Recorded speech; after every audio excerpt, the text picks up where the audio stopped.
samo znam da su svi krenuli sa Zadarskim festom. Je. I Bana, i niko se nije probio dok nije bio Zadar festa. Od Bane, Graše, ja sam tad bio umjetnički direktor, sjećam se da me tata od Graše, Đuro Stipčević, košarkaš, Pino Đerđa molili da malo me dajemo prvu nagradu. Kažem, tad smo Pekota razgovarali i Jović, mogu pričati sve, normalno. Iskreno. Kažem, ne može, nema pisma, ima puno jačih. Ja kažem, još je piva i Oliver, pivala i Doris, još ja sam pivao, Bepo s menom isto, pa nije u Šoljima sve bila prva nagrada. I sad kako on ima onu pismu, to je meni bila čudna, nekog treba njama, a što ja, Bog je.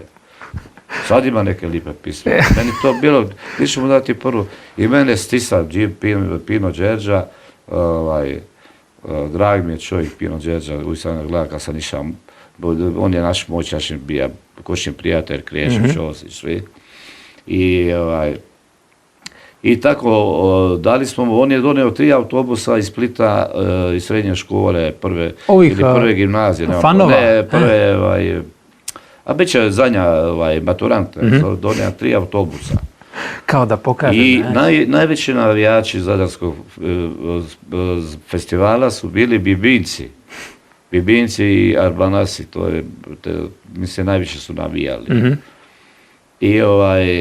I kad je on izašao, kad su i počeli s onim tečama lupati, lijevo desno, kaže, ajmo mu dati prvu nagradu da publike, što ćemo nemati. Tada je bila prva nagrada publike, nije bio Grand Prix, Grand Prix nije postojao.